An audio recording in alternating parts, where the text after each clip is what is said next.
right. I guess we can begin. Good evening, everyone, once again.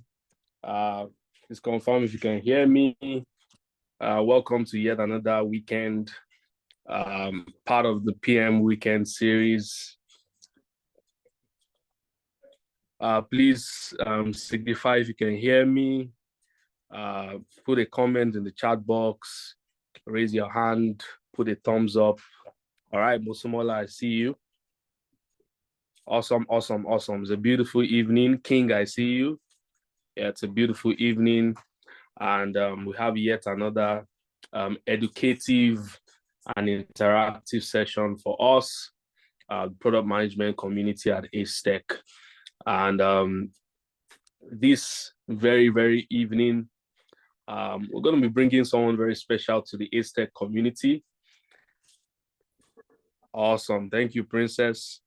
Someone who has been with us since Acetech's day one.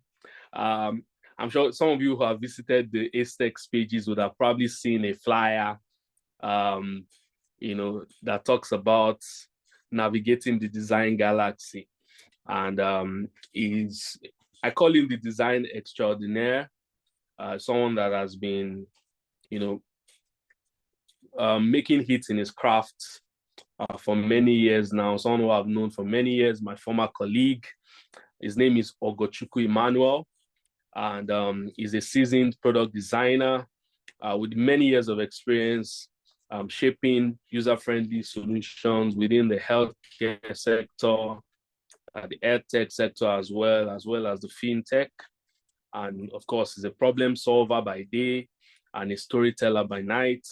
He blends design thinking with creativity to craft impactful experiences. And of course, beyond design, he's a food enthusiast and is always down for a good time. I trust that we're in for a very nice, educative, and as well as an interesting time this evening with him. Without further ado, I'll just introduce him. Mr. Emmanuel, please. You're welcome to the Acetech platform. I mean, I can't say you're welcome, you're a part of us. All right, so it's a pleasure having you to take this topic. And Mr. Emmanuel is going to be talking about how product teams use design thinking to win, how to think like a designer and lead like a product manager. I know that a very large number of us here are product managers.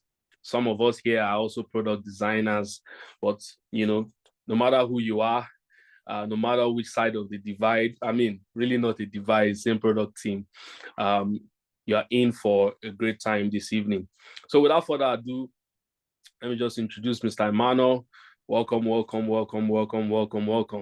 Everyone, just with a virtual hand, welcome, Mr. Emmanuel. Thank you. Just to confirm, can you hear me?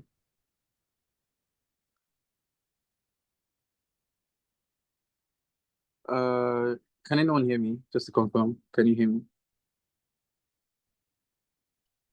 Yes, I can. I think Aisha is also putting her hand up. She can hear you as well. Awesome. All right, so I'm trying to use two devices at the same time.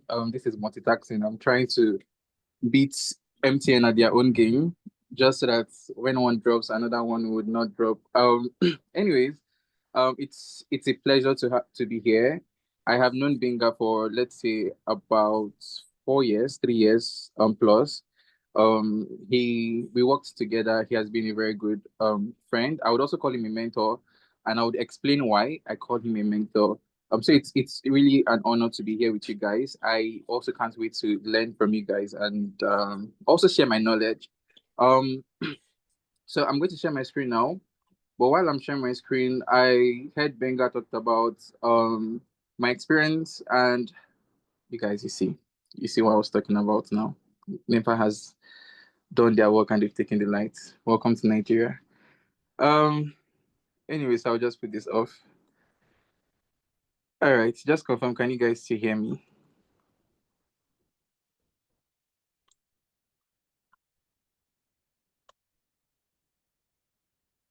Yeah, just put it in the chat box if you can hear him. I can hear you, Emmanuel.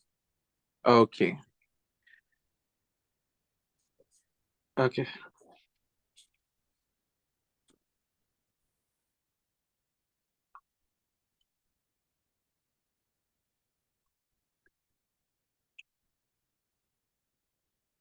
So I'm sharing my screen. Just let me know if you can see my screen as well.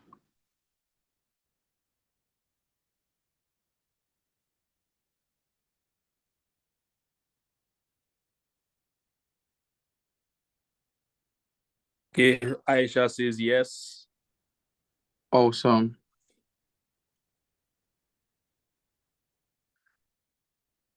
All right.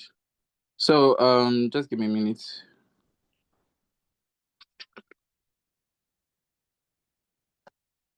I don't have light. I need to also my way to get right. All right. I'm still with you, please. Don't worry. Today is going to be a very good day. I have lots of gist to share.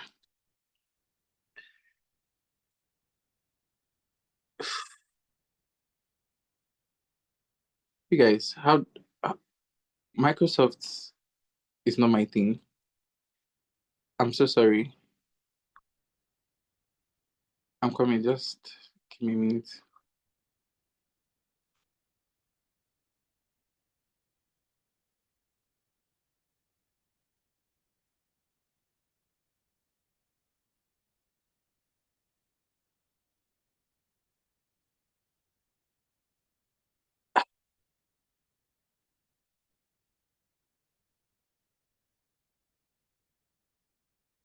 Okay. So I'll share my screen again, and you guys will probably be the ones to guide me on this.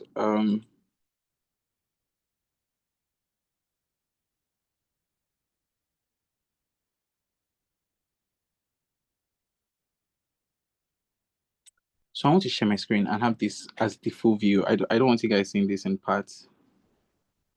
I'm also seeing my name here.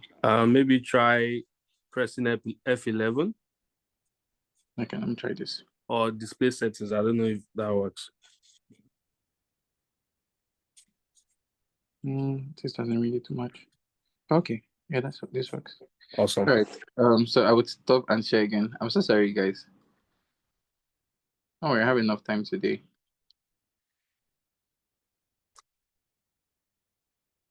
All right, awesome. Oh, this took me a while. Just to confirm, can you guys still hear me?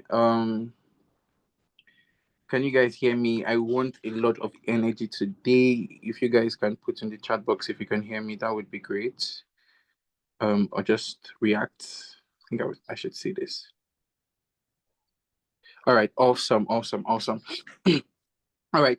So I would just start off by saying I'm a product designer and I pride myself in being I don't use the word very good product designer, but I pride myself in being a passionate product designer.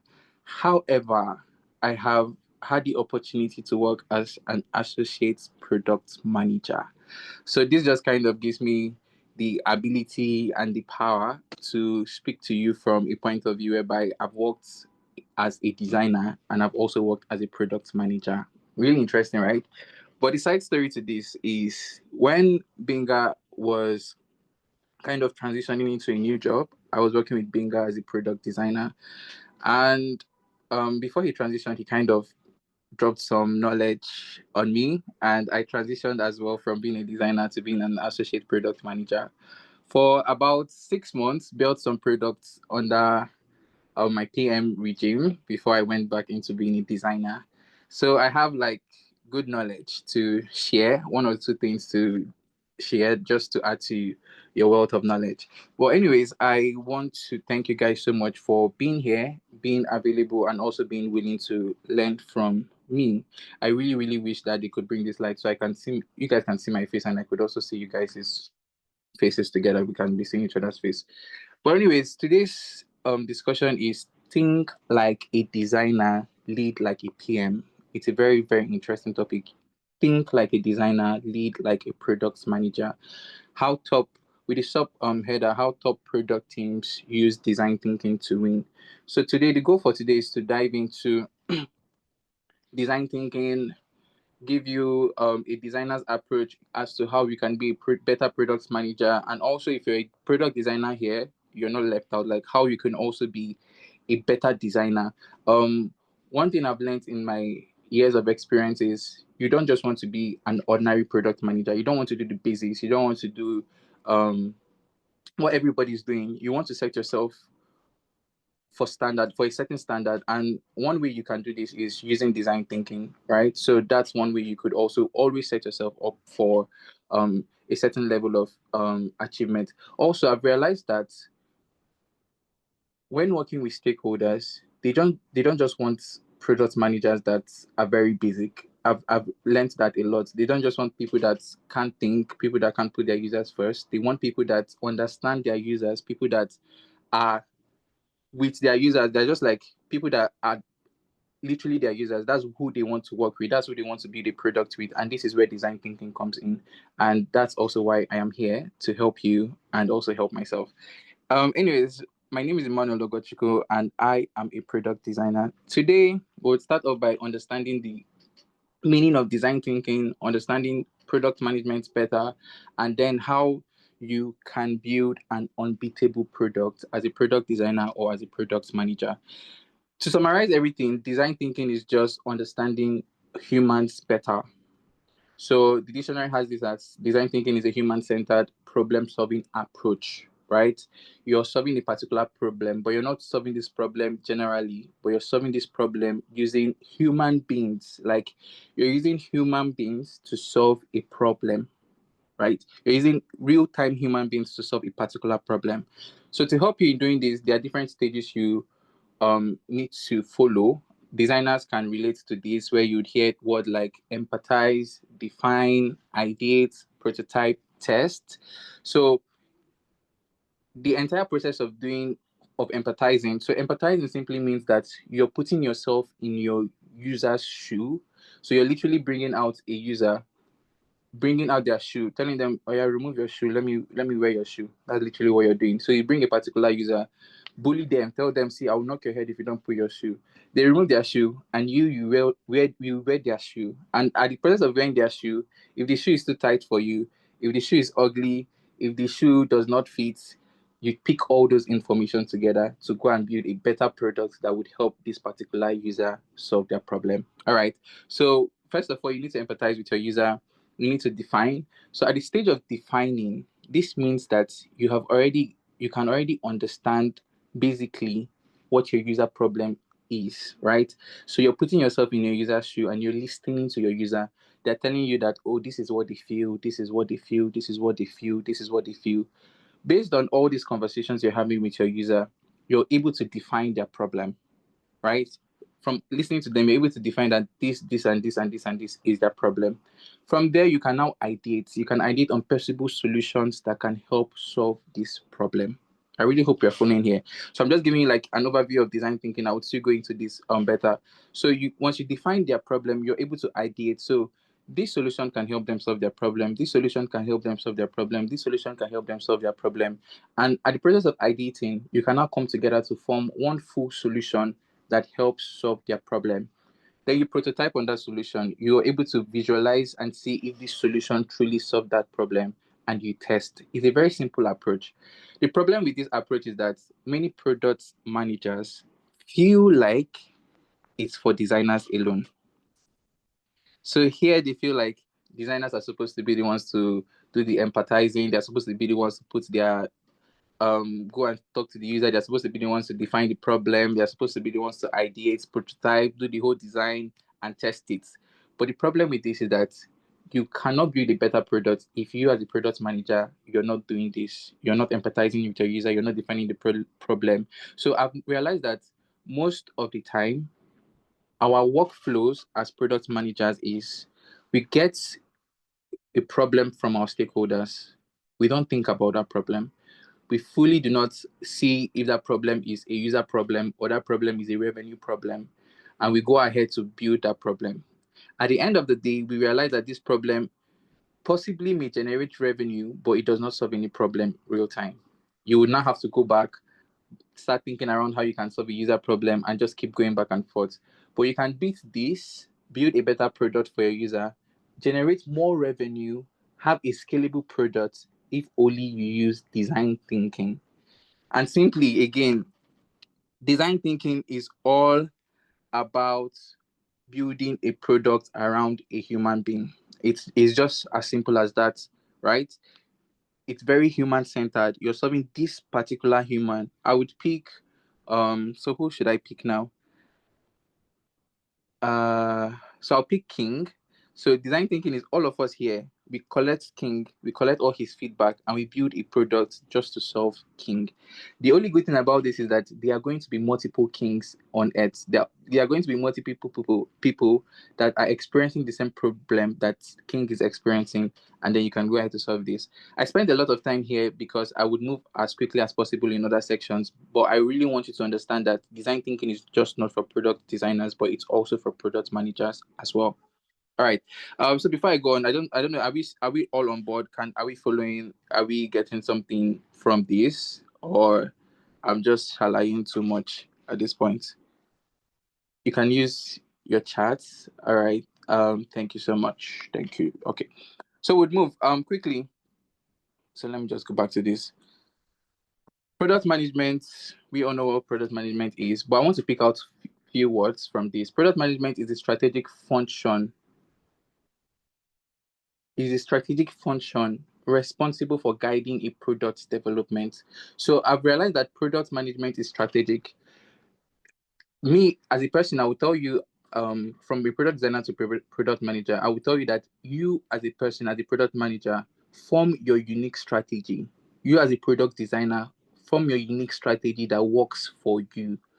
The moment you understand you as a person, you can gain all the knowledge in this world, you can gain all the to-dos about the product manager, but I want you as a person to form a unique strategy.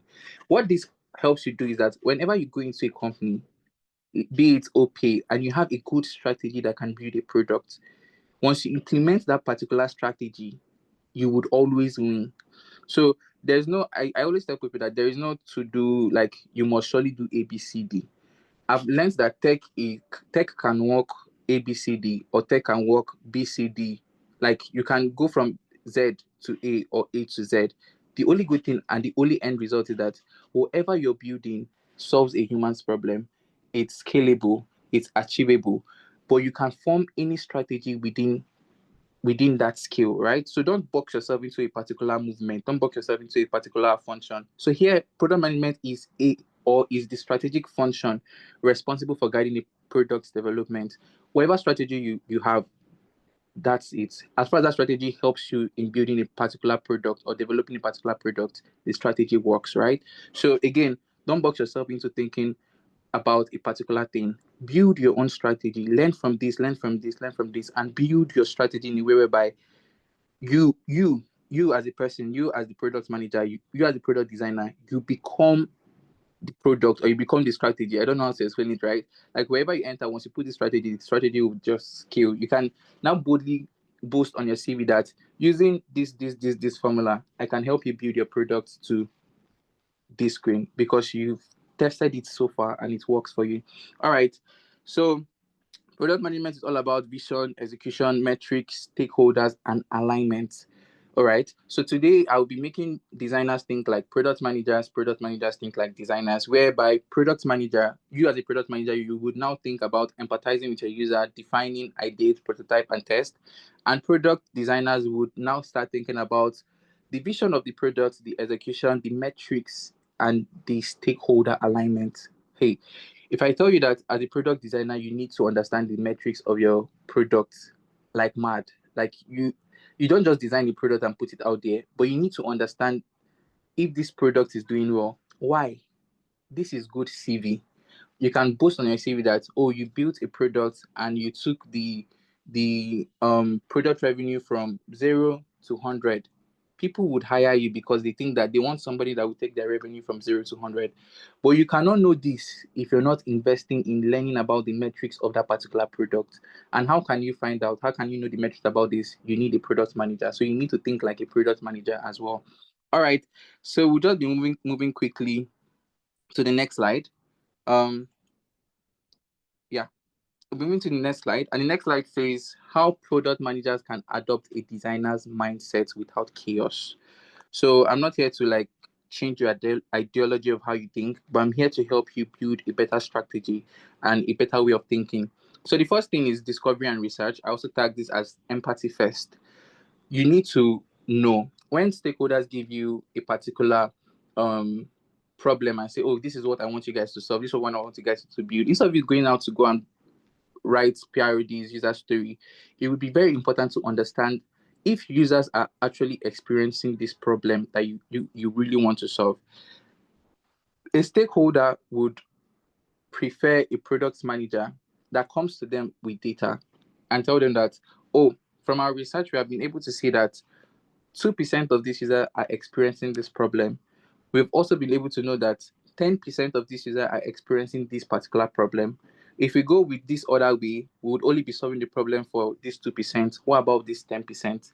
See, if you go to a meeting and you give a stakeholder this kind of conversation, the stakeholder would be like, this guy knows what he's doing. Like, you're not just building a product, but you understand that this particular product will solve a particular demographics, like would solve their solution, why this other solution would not solve this particular person's problem. So you now think about how you can build a problem that solves the general demographics. They would increase your salary. I'm giving you guys like real-time conversation here. They would love you like mad, right? So what you need to do, discover and research. You need to be involved in user interviews. You need to be involved in journey map. Right before you start building a problem, it would be nice to conduct interviews with already existing user, so you understand that this problem I'm going to solve, can it solve your problem? Can this idea solve your problem? So you can get all these clarities from user interviews. You can also map out the journey for this user and get better decisions. So the next section is ideate and prototype. I've realized that product managers just write user story, product requirements, and dump it on designers, and they go. The next thing that they think it's their work is to follow up. So they would message the designer, message the engineer, are you done? Your timeline is done. Are you done? Your timeline is done. That's the most basic form of being a product manager. If you're very passionate about your work, I've learned that it's very easy and fast to build a particular product if you follow the right method, right? So here we have this as prototyping with engineers. Once you prototype with engineers, it solves your problem, even as a designer, right? Let me just give you the scenario.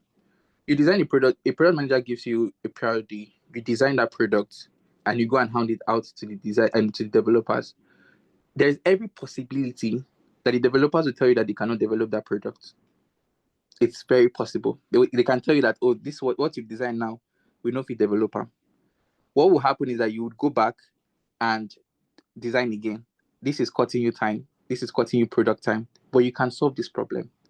Have design sprints. What design sprint does is that before the designer starts designing, everybody is together. We have the front end, we have the back end, we have the product manager, we have the designers. We are all on one call, and all of us are sharing the vision of this particular solution. I've realized that many product engineers, they don't know what they're building. They just build products. If you tell them, does this product solve any particular solution, they may not know. They just build it because the product designer has, or the product manager has given them a priority, given them design that they should go and build.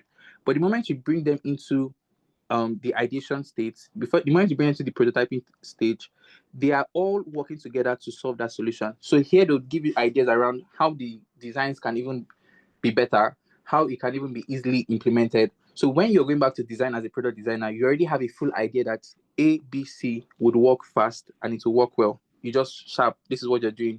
By the time you're handing it off to the developers, they already have an idea of why I'm developing this product, why this product will solve this particular solution, and they are building with a mindset. So all of you are working together to bring out a product that works. You see that there's a difference between you bring a user story, I design, I pass it down to the product engineers, then I bring a user story, we all come together, talk about it, I did on it, I design, I pass it down to the engineers. It's a scalable product. Everybody works together to bring out the product, and that product will surely sell. All right. So the next thing is execution and iteration. product managers I treat like designers. Like, designers can, as a designer, you can look at a particular design and be like, no, I want a better design. I feel like almost all designers here would relate having to have two iterations of a particular design. Maybe they have A and they have B and they ask you to choose, right? As product managers, think like that. Instead of just pushing out a particular solution, have plan A, have plan B, right? Think in a way whereby if this does not work like this, can it work like this? If at the end of putting this product and it does not sell, which would sell better, which would sell faster, right? In the process of thinking like this is where you could also use data to find out or get your answers right, right? So instead of just, okay, this is the one way and this is the Odogu way of getting this problem, I treat like if A cannot solve this problem, can B solve this problem? I think I learned that a lot from working with Binga on Draw Hell. Like, he does that a lot. If A is not solving this problem, can we use B to solve this problem? And you're using data to make this iterations.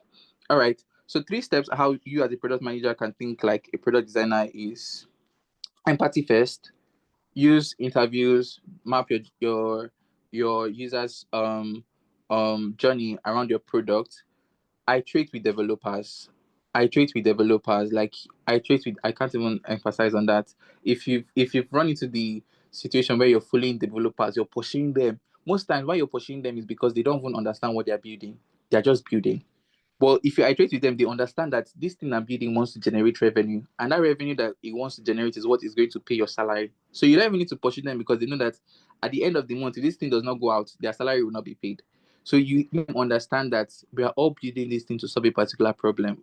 If you just they give them product like that, they won't be. You'll be pushing them to do the product because they don't even understand what they're building, right?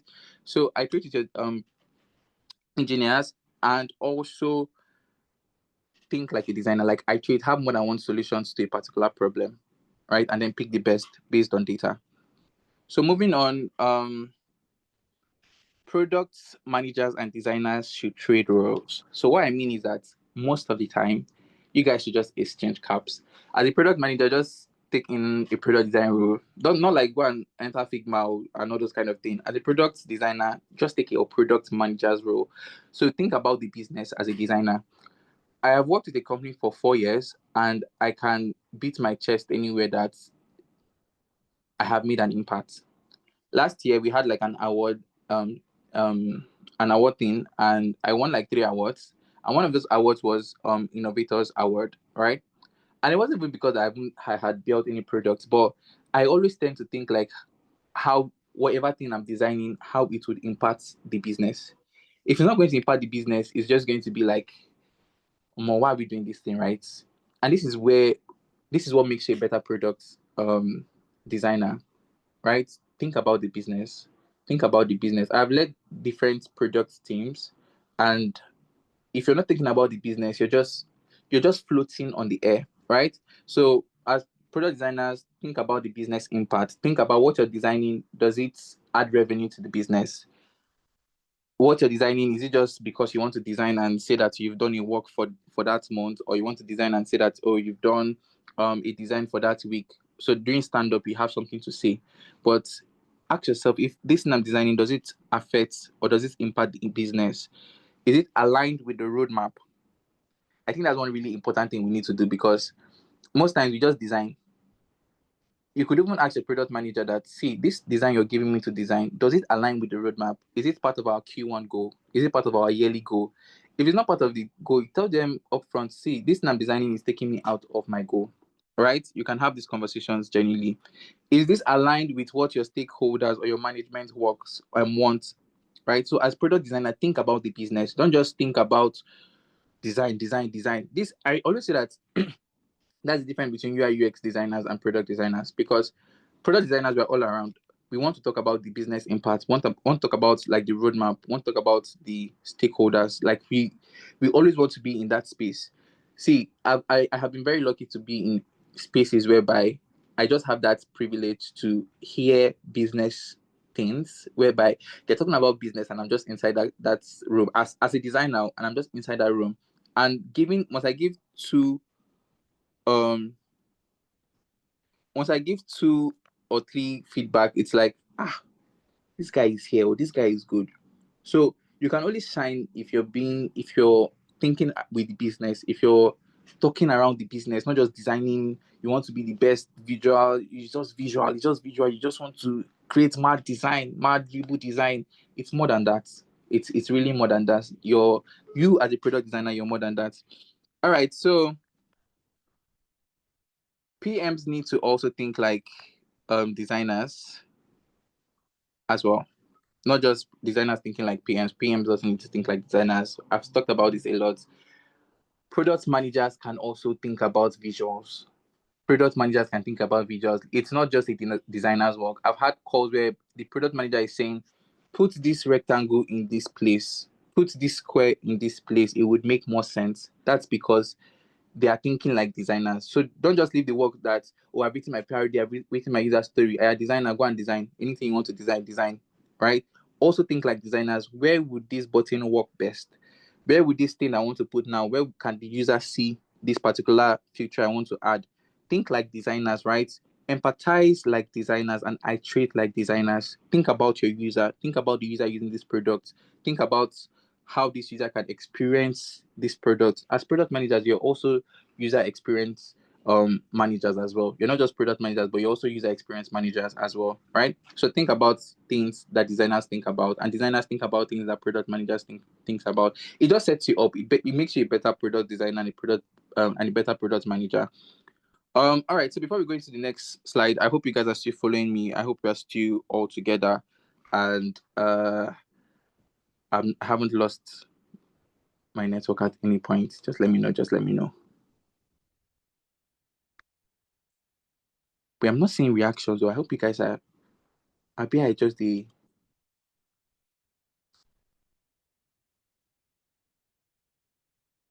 I've been here, Emmanuel, and I've been enjoying it. I hope everyone Blessing has a thumbs up. Karima also has a thumbs up. I know we can like to be quiet on this community, but let's try as much as possible to speak up. All right. Product managers ask not questions. Quiet people. I think that you can stop. Quiet people. Exactly. They are outspoken people. So please speak up, ask your questions, challenge Emmanuel. We're here for it. Awesome. I beg you, please. I'm sorry that I'm not so professional, but you guys are the inner circle of Acetech, and I have been an inner circle of Acetech for a while. So you guys should just permit me. I beg, don't challenge me. I'm just a boy. Don't challenge me at all. All right. So moving on, how product managers and designers can trade roles, right? So I've been talking about you guys should trade roles. You guys think like designers, product managers think like designers think like product managers. But how can this work? How is it possible, right? One way is shadowing sections. What shadowing section mean in whole is that when you're writing a parody, right, as a product manager, you can call your product designer into that section, right? It doesn't it's not something that would take 1 hour, 2 hours. It could just be like a 30 minutes, 20 minutes call. But what you're trying to do is you're trying to gain his design insight into creating a parody. I've even realized that most of this time now we use chats to just create the parody, write everything we want to write, and then just share with the designer. But it's good to have these shadowing sections, right?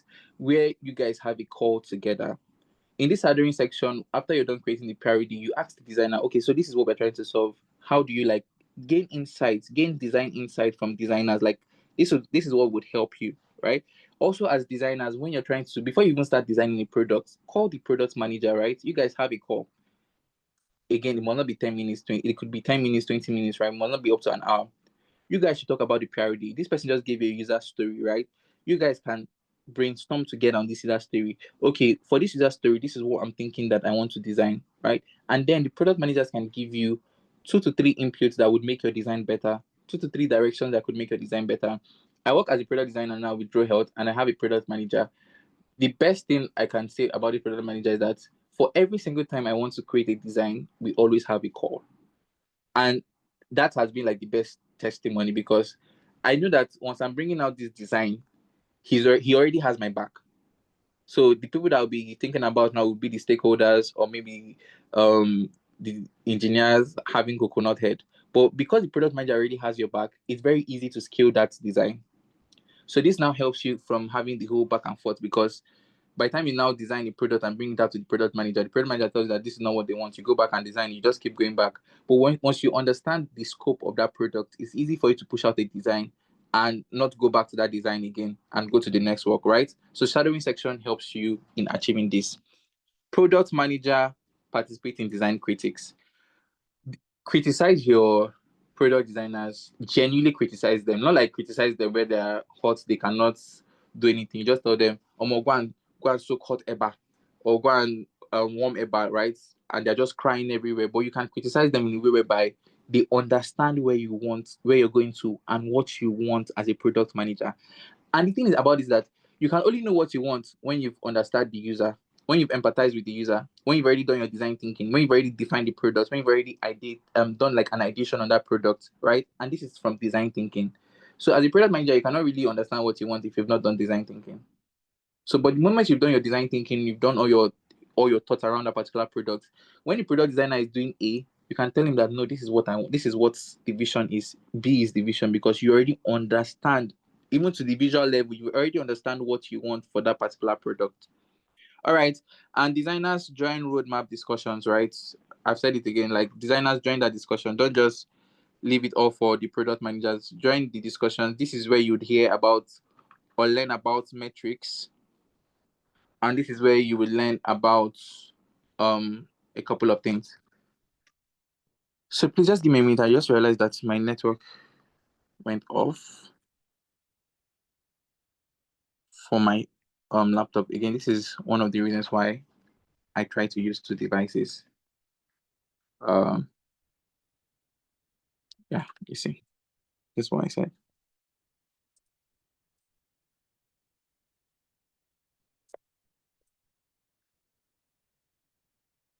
All right, I'm still with you.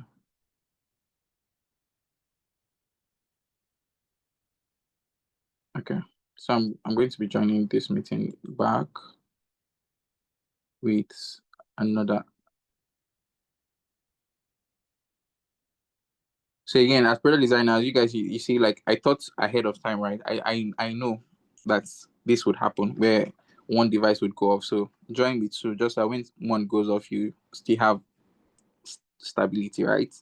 So think ahead of time. Think ahead about the products or the problem that could happen. Foresee the future. Anyways, I think Karima has a hand up. All right. Why am I hearing myself 3 times? Good evening, sir. Good evening. Thank you for a very impactful session. It has been going very smoothly.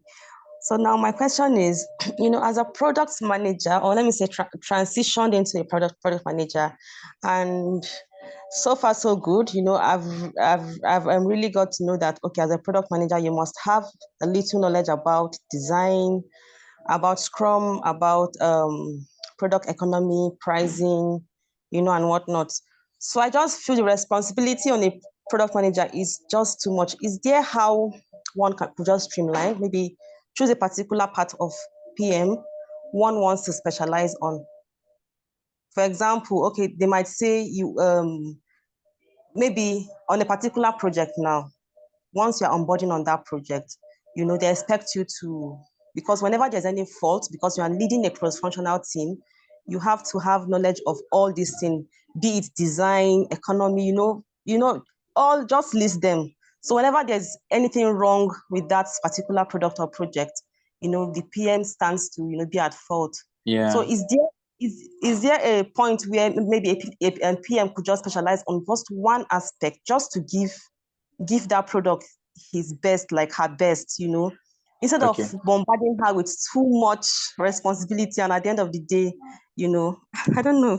I know you get what I mean. Okay, so I genuinely understand you, right? And I'm going to give you like my most genuine feedback to this, right? And this is what I'm going to tell you. I don't know how to put this, right? See, I am Emmanuel, and I am a product designer. I never went to study product management, but I have worked as a product manager, right? This is without the knowledge of the whole Scrum, this. I have worked as a product manager, and I can beat my chest that I have done so well as a product manager. Presently, anytime a product manager is going on leave, I assume the role of a product manager and not just a product designer, right?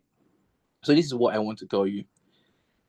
Initially, when I started this, I said that management is about creating a strategic function.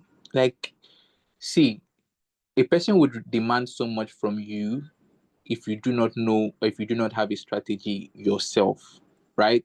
I mean, Bingham may correct me if I'm wrong, but it's not necessarily about Scrum this way, this way, this way. It's about results.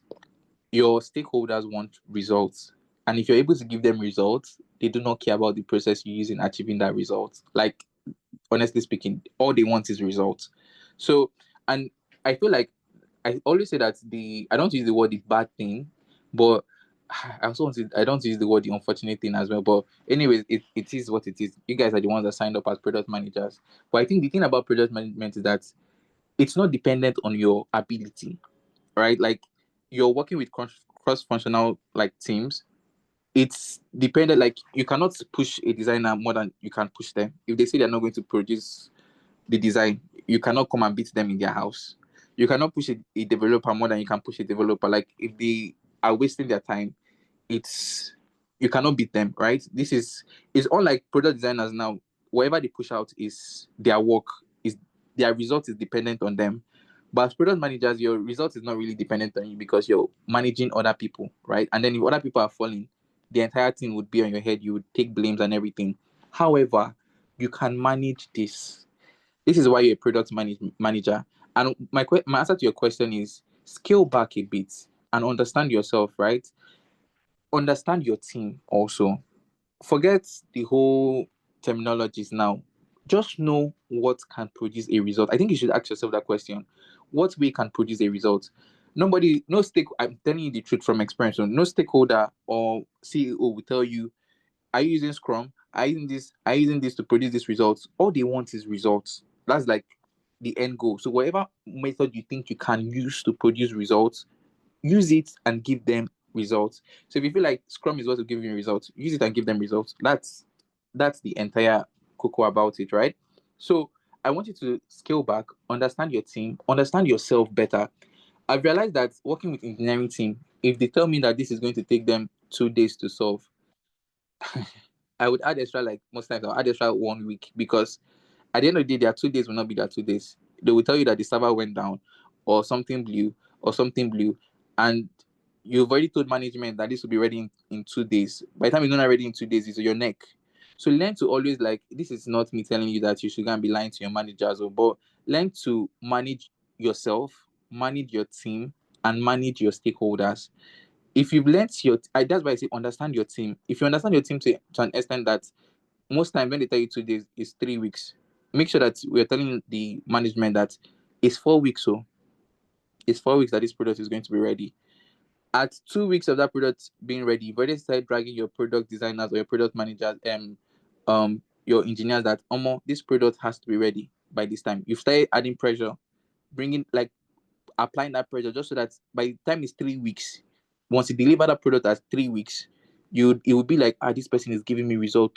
You told them 4 weeks, but 3 weeks, you've already pushed all the buttons to ensure that this is ready at 3 weeks, right? So all I will tell you that is this, right? Know what works for you. Like, form your own strategy. Like, you as a product manager, you be the product. Like, be the strategy. Like, form your own strategy to know that as I'm entering this company now, this and this and this is my strategy. Like, forget Scrum, forget this. Just know the strategy you want to use in achieving that particular product development, right?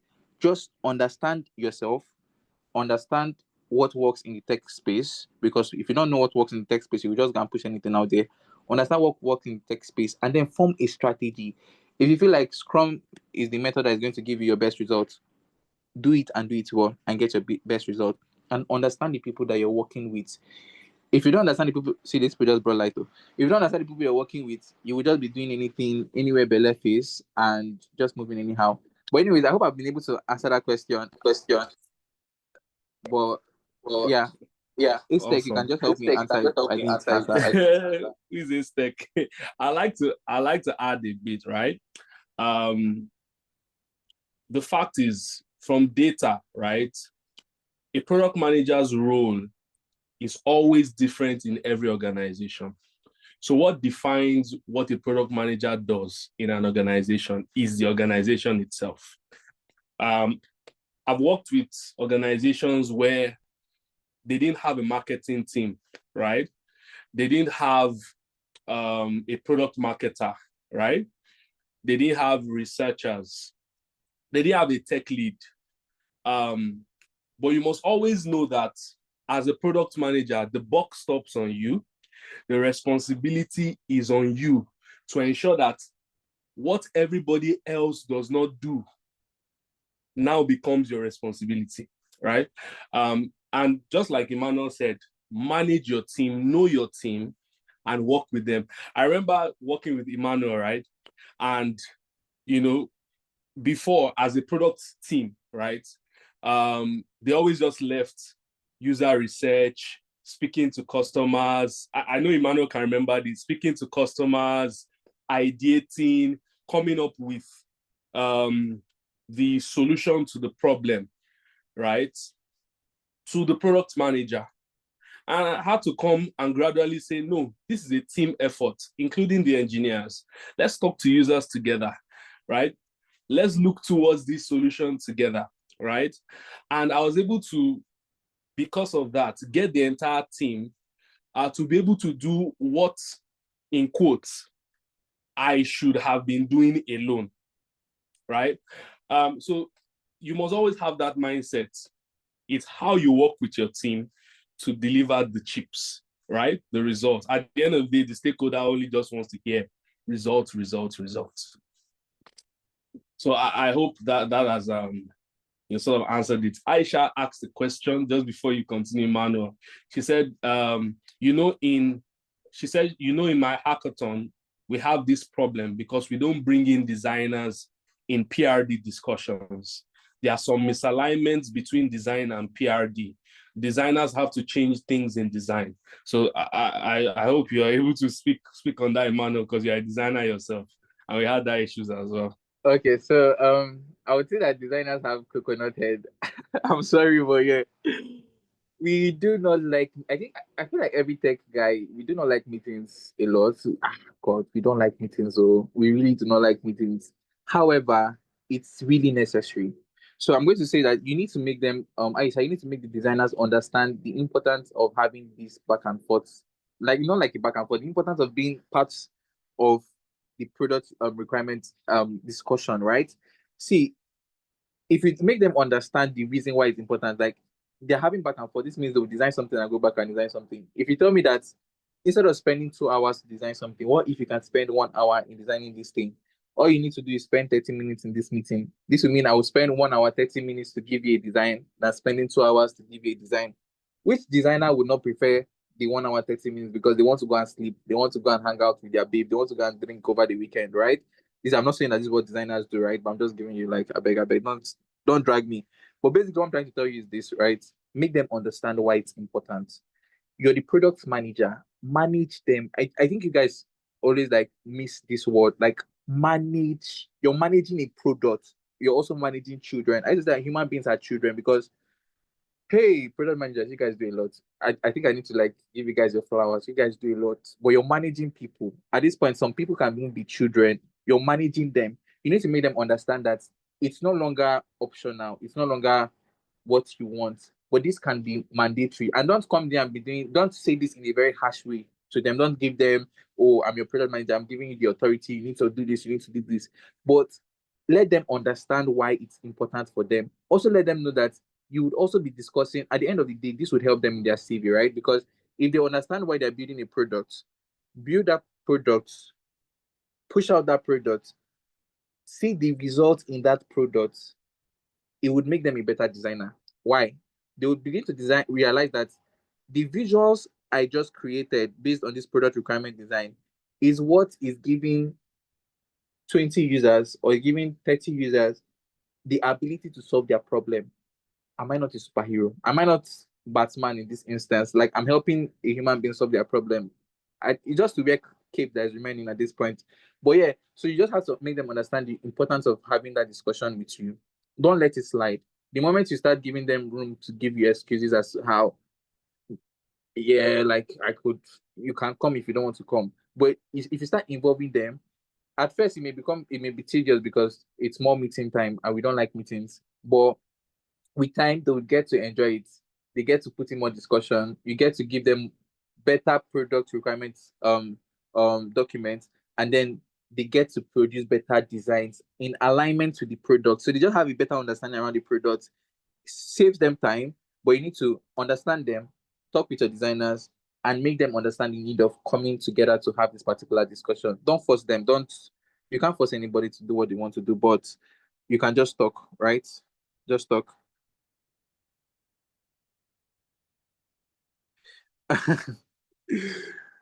All right, so I'll move on. Okay, so yeah, I'll move on. See, you guys should be very intentional. I'm very intentional about my slides. Also with these illustrations, right? We have two hands here. That means two of you can win together if only you guys exchange roles, brainstorm together, you can push out a better product, right? So the next slide, I'm moving on very quickly. How you can collaborate, right? Rituals, I have this as rituals for seamless collaboration. This is not our native ritual, this is just tech rituals, right? One is weekly product plus design sync, right? You can't just sync together if you guys don't have discussions. Make it maybe once in a week. Presently, we have it 3 times in a week at where I work: Mondays, Wednesdays, and Fridays. But we've kind of also changed it because of time to Mondays and Fridays. Yours could just be once in a week, but it's just important that you guys have this section where you guys sync together.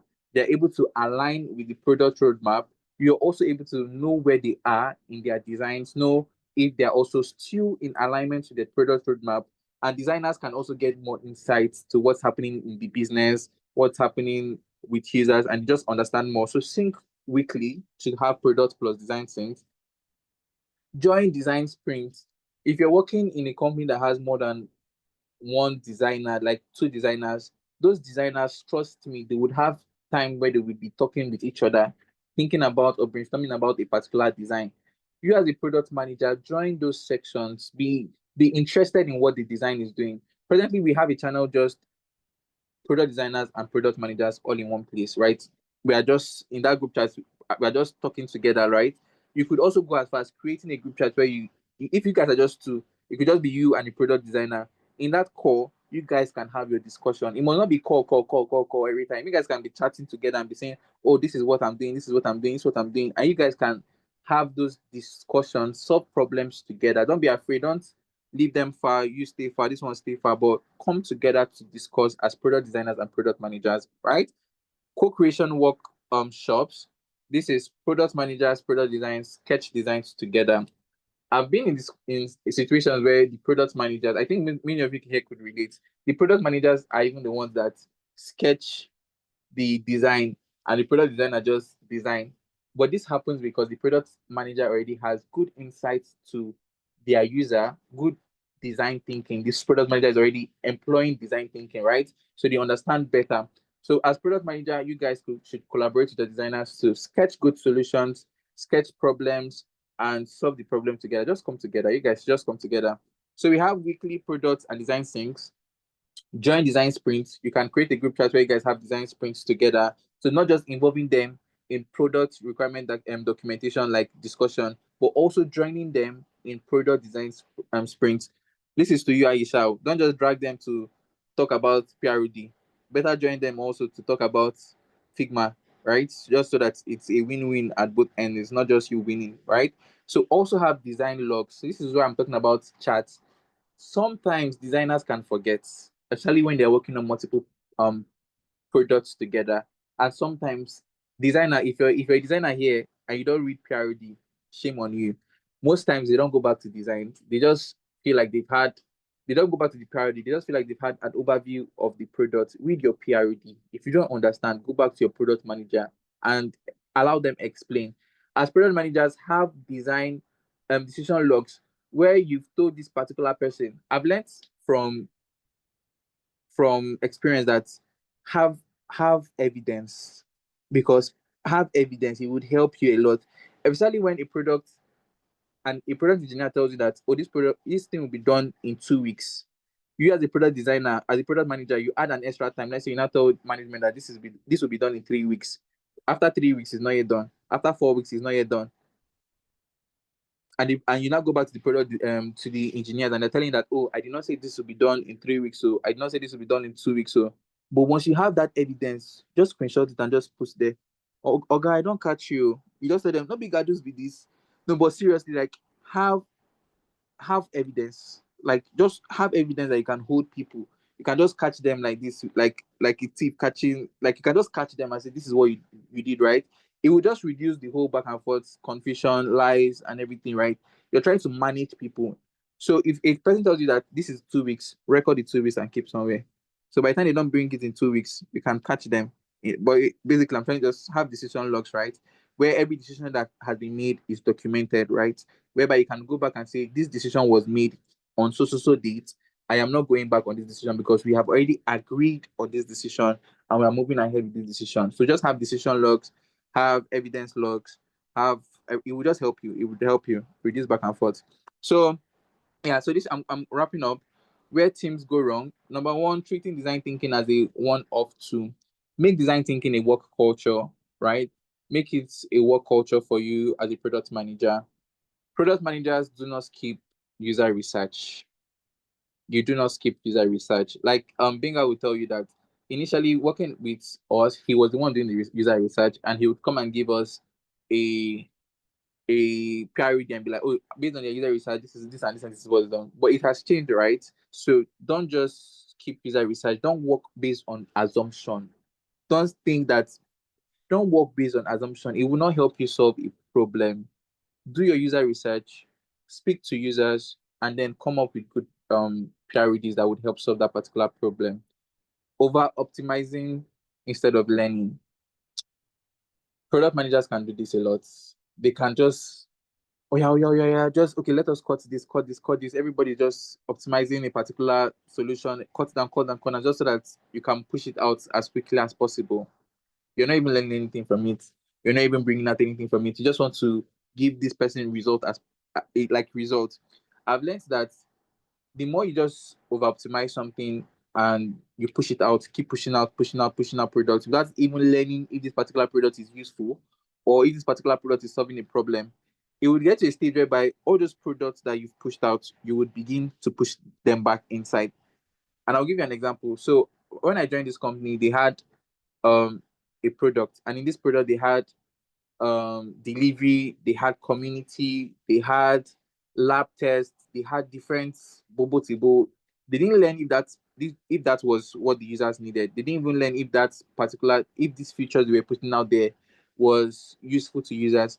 The moment they decided to listen to user and understand if these things that are out there, is it solving problem? And they realize that among all these products, all these features we have on our application, people are not using it. It's not even beneficial to people. The moment they learned that, they started bringing those products, those features out. They started turning it off. Communities, they turned it off. Delivery, they turned it off. Pharmacy, they turned it off. The time that was spent in building this particular product, if only they had learned from their user, it would have been invested into building something more scalable, right? So we just spent time in building a product. At the end of the day, the feature is just useless. You go back, iterate. It's just time, and you're spending money. You're wasting time. Learn from your users instead of over optimizing for speed. So instead of pushing out products as quickly as possible, learn if that particular thing you're pushing out is useful or not. If not, the same way you pushed it out quickly, you would also push it back inside quickly. Honestly speaking, you will just be doing the same thing over and over again. All right, so this is just okay. We're moving. So actionable steps on how to implement this approach, right? For product managers, work closely with product designers. Also for product managers, use customer journeys and prototype before launching. So as product managers, foresee, have a way whereby you can journey the customer's step on that particular product even before launching. So before you even see the finished design, you know that this particular customer will go from A to B, from B to C, and just like that, right? For product designers, understand business metrics and user impact. This just makes you a better product designer, right? Because it gives you more bragging rights as a product designer. Once you begin to understand business metrics, if the business is going forward, going top, and you understand that, is this design that you're designing, is this user experience that you're putting out there that's making this particular thing have this much impact, you would be carrying your shoulder up. From entry-level designer, you will turn yourself to senior level designer, because you're like, what I'm designing is giving this particular company this much revenue, right? But you cannot understand this if you cannot do this if you don't understand the business metrics, right? So understand the business metric, align your design decisions with product strategy. That's what makes you a product designer. You're not just a UI UX designer. I tried to go away from that word, UI UX designer, but product designer, you're a product designer. And for teams, hold cross-functional design sprints and experiments and produce rapid iterations, right? Like, not just one solution, have multiple solutions to a particular problem. I'm trying to move as quickly as possible. All right, so this is the end, and this is me with my glass of wine and you with your glass of wine, and we're sharing together. So the winning formula, right? Great products are built when design and product align and not compete. You're not in a competition with your product designer. Your product designer is not in a competition with you, but you guys are aligning together to build a great product. Best teams do not just ship features, they craft experience. I love that word, craft experience, right? You're crafting an experience for a user.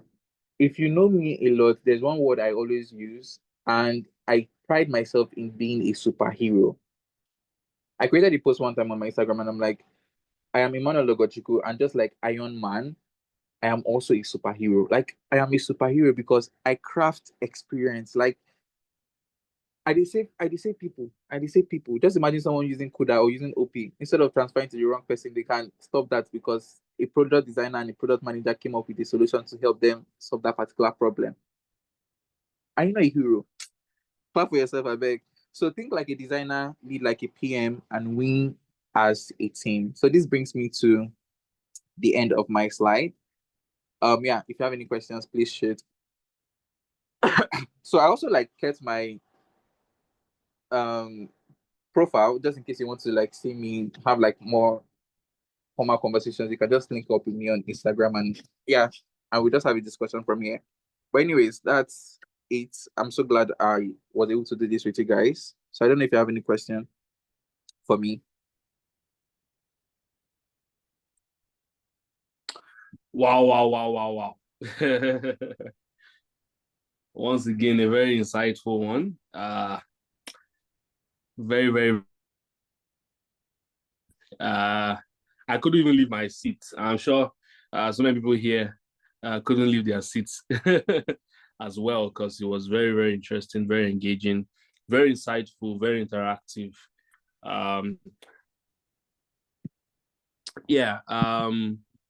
Please, if you have questions, you can just turn on your microphone and speak. But if you're too shy, you can leave the questions in the chat box. So Karima has a question. She said, leading teams, especially tech teams, different opinions that leads to arguments. In a setting like this, how would the PM act?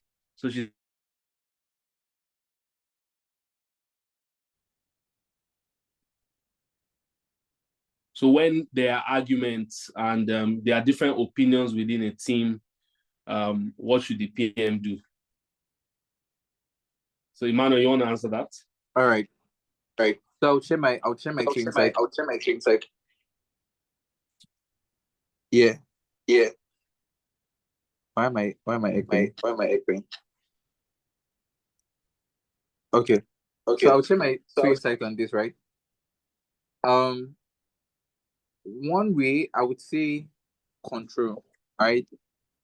I feel like, I don't want to use the word it's bound to happen, but it's just something that, because you're managing human beings, and human beings are very different. Human beings, honestly speaking, human beings are very different. But this is where control comes in, right? You as a product manager, you need to understand yourself so well that you can control another person. So you're in a situation whereby PM is having an issue, designer is not listening, engineers are not listening. Me personally, right, I would look for a way to, instead of escalating the issue, right, I would look for a way to de-escalate the issue.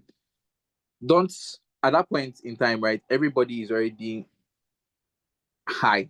Everybody's feedback is already high. As far as this conversation has led to an argument, everybody is already on top. Everybody wants to have their say.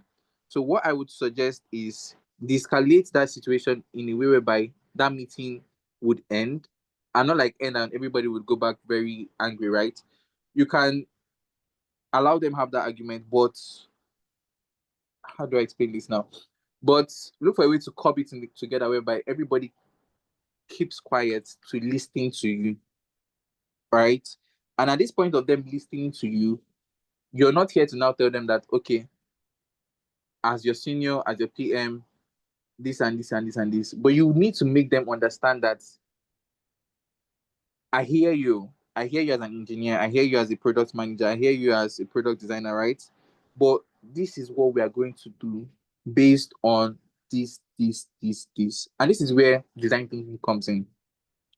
If a product manager has done his research properly or has done design thinking properly, it will be very easy for you to move that your design thinking to the other members of the team. For example, if you've done your research very well and you know that A, B, and C would give us 100%, right?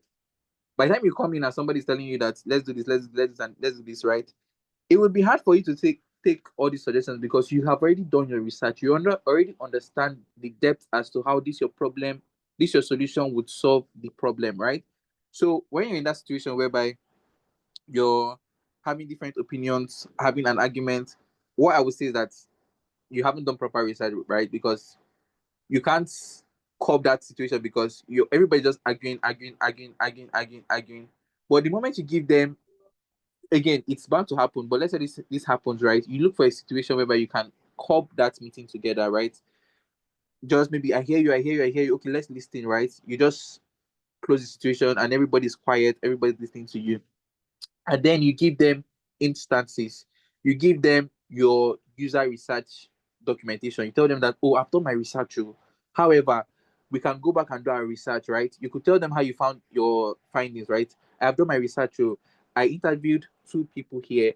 And it's also another reason why you should carry your product designer along with you, because if you carry your product designer along with you, your product designer would back you because they'll say, oh, I was in this meeting together with this user, and this was how we found out about this particular idea.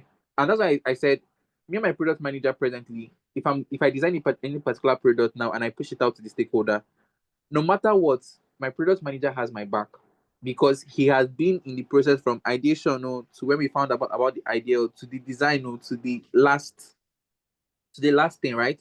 So you could tell them, okay, this was how I came about this. I interviewed 2 users, I searched ChatGPT, I did this, and you're giving them data as to why your answer is correct. However, everybody's emotion is already high. They may not answer you at that point in time, right? But you've given them data and facts, and you find a way to end the meeting. The moment you end that meeting, you allow it go, right? I feel like everybody is already, they need to go and eat eba or eat something. Let them go and do something, right? Then you still look for a way to bring them back together. It may be on a different day. It may be like another day. It may be like after 3 hours, 4 hours. Just give them that space to like cop together. Or you could even send, if there's a group chat where you guys speak together, you could now decide to send a link to your PRD and you ask them, you know what, read this PRD, read this user research. This was what I found out. So that the moment there's argument, it means that they've not understood where you're coming from as a product manager. They've not understood where you want them to be. So your job is now to bring them all in one place where they share your mind on this particular solution. And you can only do this when you've involved design thinking. You cannot be thinking rubbish and you want everybody to start thinking rubbish with you. Everyone wants to be having the argument, especially with a designer that has already gone ahead to do the design thinking. The designer already knows that this and this and this will solve this problem, and you're not telling them that they should go through this way. They'll just keep arguing with you. But when you've done your research, you know the products like mad. It will be easy for you to convince them. They may not understand. You share the link with them. Tell them, read this thing. Just read this thing. When you guys are done, let's have a call. And then when you call them back together, it'd be easy for you to have them in one headspace than before, because now they've already read through what you've gathered. So when they come together and they still have feedback, they still have this thing, it will not be like before. It may be that, oh, we understand you, but we can also add this and this and this to solve this problem. You ask them, do you have data? If you don't have data, we would put it in the next iteration. I think that's what you guys do a lot. We'll put it in the next iteration. Let's put out an MVP, all this kind of thing. But Benga can help me answer this. Let's move it to Q5. I swear, that's what you guys do. Q2. Q5. That means we are never doing it. If it's Q5, we are never doing it. Well, I think that Emmanuel has really explained it from the experiential point of view, and it's spot on. But I'm someone that I really like using templates and methods. And of course, in any discussion, in any product discussion, when you have a product team of your product manager, designers, engineers, and whoever also is an attaché on that team, when you are making product decisions, right, there are 6 key things or 6 key lenses that everybody looks from. So there are only 6 possible points of view, right, that you probably see people speaking from, right? Is either they are going from the point of view of desirability, right? Do users want this, right? Or they are going from the point of view of feasibility. Can we build this? That's the engineer, right? Or they are going from the point of view of viability, right? That's your CEO or the business person, right? From a business perspective, does it align with our business goals, right? Or they are looking from the point of view of usability. Can we design this, right? Can users use this easily when we design it? Or they are looking from the point of view of, is it ethical, right? Does it have a societal impact? Does it have a negative impact? If you are building a healthcare product, right? Does this expose people's personal information, right? Or they are looking at it from a point of view of sustainability. Can we support this kind of product long-term? Is it scalable? So as a product manager, you must always have your discussion, frame your discussion points based on these 6 key pillars, right? When you are able to do that, you are able to communicate well with the design person, right? Because it's always coming from the view of usability. You will be able to communicate with business development, right? Does this align with our business goals? You are able to communicate with the engineer, right? Can we build this, right? Because I mean, I remember when we used to build some things, and then when we get to design, that was before we learned better, right? And we get to design, and the engineer is scratching his head like, this is your contour and your curve. We can't build this, right? So every single product management discussion is built on those 6 key pillars. If you are able to speak from that perspective, you are able to win every conversation and get everybody aligned. So that's what I'll just say to add to that.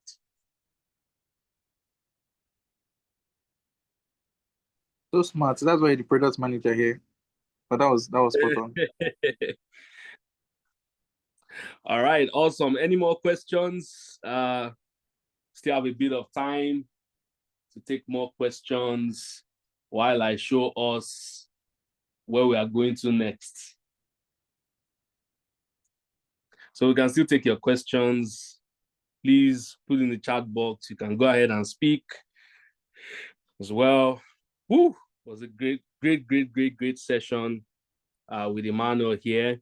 Don't forget, if you want to still reach out to Emmanuel, we'll be tagging him. Just go to the Acetech LinkedIn page. We'll be tagging him as well. The recordings of these sessions will also be available by Monday on our YouTube channel. So please do well if you want to relive the session. If you had some things that you missed, and for some of us that went in and went out because of internet, you can always catch up with what you missed as well. And don't forget, in the chat box as well, if you want to learn more, if you still want to ask more questions beyond this, just click on the Slido link, ask your questions, and Emmanuel will be there to answer it as well. And remember, you can also join our Full Stack PM Bootcamp waitlist. So we have a Full Stack PM program coming up in the month of July. So it's going to be packed with all of this information and more. Emmanuel is going to be there as well, and as well as a couple of others. So join the wait list to get more information about it as well. Awesome. Did we have a great session? Please just put in the chat box if you enjoyed this session and if it was a great one for you. Or leave a thumbs up, leave a reaction if this was a great session. Awesome. Thank you, Karima. Next week is going to be a big one. And I know this is what many people have been asking for, the practical side of product management. You know, we're going to be having an Ask Me Anything session. So I expect everyone to come up with their questions ahead of time. But we're going to be speaking around breaking into product management, from breaking into product management to building a six-figure product. I'll be speaking around my experiences with product management. And we'll also be having a conversation around how to position yourself as a product manager, how to get a product job. Everybody here is looking for, you know, the big dose, six figures, right? How to do that effectively, how to position yourself on LinkedIn, how to write a resume, a good resume that recruiters will love. We're also going to be having a resume review. We'll be looking at a couple of resumes and seeing how we can do that better to better position ourselves as well. So it's for aspiring product managers, PMs looking to upskill and grow, and then product folks seeking six-figure opportunities or building a six-figure startups. So whether you're job hunting, you're building something new, or you're feeling stuck in your current role, this session is for you. We're going to talk about how successful startups grew from idea to six-figure revenue. So the money points of this world, the pay stacks of this world, the Andelas, the Flutter Waves, how they become unicorns. What were the strategies that they employed? What were the things that they had to, do? What were the setbacks? What were the things they had to put aside? We'll talk about it. We'll also talk about product strategy 101, how to build what matters, not just what's requested. How do you position yourself as a top 1%, PM, even if you don't have a big tech experience? How would you land a high-paying global PM role? How would you crack the PM job market in 2025? And the secret behind cold outreaches, reaching out to companies, to employ your services as a PM as well. And definitely we'll be talking around what companies are actually looking for right now for product managers and product designers. So it's going to be a very insightful session next week. I urge you not to miss it. Invite others, tell a friend, like the way this, like how they used to say it, tell a friend to tell a friend, to tell a friend to tell another friend. And it's going to be a great one. The announcement will come up on the LinkedIn page by Monday. We'll also be sending you a link to send out your resumes if you want us to review your resume live on that program, on that webinar. We'll be doing that as well for as many of us as send out their resume. So it's going to be a great one. We also have a special announcement for us by Monday. So stay tuned to our social media pages and get ready for it. So it's been an awesome time, guys. I'm sure that we all enjoyed it. I'm sure that we all learned, and it's been an information-packed series with Mr. Emmanuel. And please, a round of applause for Mr. Emmanuel once again. Thank you so much for imparting your knowledge and sharing. Point out yourself, right?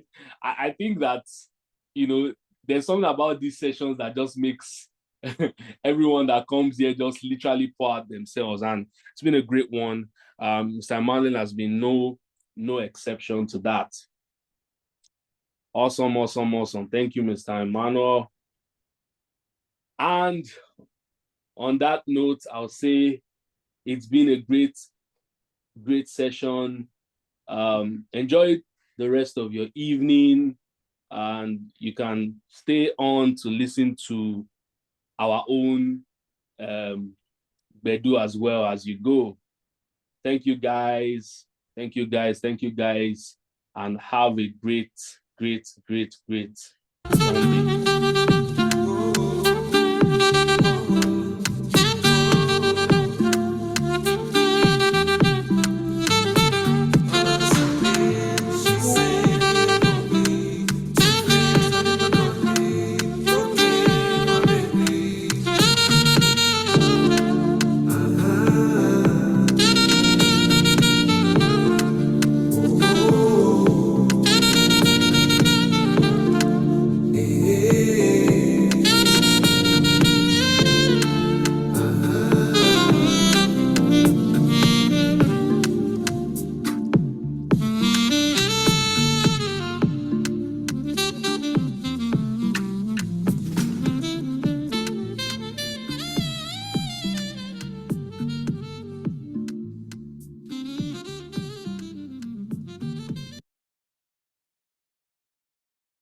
Studying in the UK, the opportunities are just endless. Your voice matters, your idea.